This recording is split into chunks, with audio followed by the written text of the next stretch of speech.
আসসালামু আলাইকুম, সবাই কেমন আছেন? আশা করি অনেক অনেক ভালো আছেন। যে যেখান থেকে দেখছেন অবশ্যই ভিডিওটা লাইক কমেন্ট শেয়ার করবেন। তো আজকে আমি আপনাদের সাথে নিয়ে আসছি বিরিয়ানি রেসিপি।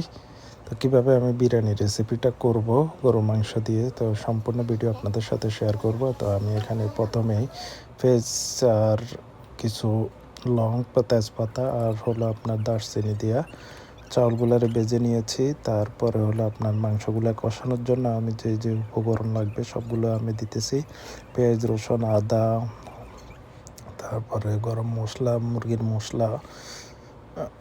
আমি এই জিনিসগুলাই আমি বিরিয়ানি পাকানোর সময় 1 কেজি চাউলের সাথে একটা বিরিয়ানির প্যাকেট ইউজ করি, আর ছোটো একটা মুরগির প্যাকেট, যেটা মিনিগুলা ওগুলা, তাহলে পারফেক্ট বিরিয়ানি রেসিপিটা হয়ে যাবে। বা আমি চাউলগুলোকে ভালো করে ভেজে নিচ্ছি, আর এখানে দিয়ে দিচ্ছি জিরার গুঁড়া, পরিমাণ মতো লবণ,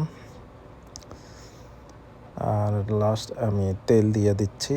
তো তেলগুলো দিয়ে আমি সম্পূর্ণ মায় মশলাগুলো ভালোভাবে মিক্স করে নেব। মিক্স করে আমি প্রেশার কুকারে অথবা প্রেশার কুকারে দিয়ে দেব। আধা ঘন্টার মতো মাংসগুলো যেন কষানো। তো প্রেশার কুকার থেকে নামিয়ে আমি যে একটি চুলার ভিতরে বড় পাতিলে দিয়ে দিলাম। তো এই যে দেখেন আমার রান্নাটা প্রায় হয়ে গেছে। আমি বিরিয়ানির চাউলটা আলাদা রান্না করছি। তো এগুলোকে এখন একসাথে মিক্স করব। মিক্স করেই আমি দুটো একসাথে মিক্স করে নেব। এই বিরিয়ানির চাউল এবং মাংসটা একসাথে মিক্স করে নেব।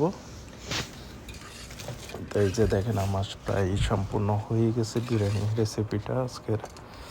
তো সবাই অবশ্যই যদি ভালো লাগে শেয়ার করবেন, সাথে থাকবেন, লাইক কমেন্ট করবেন। কেমন হলো? আল্লাহ হাফেজ।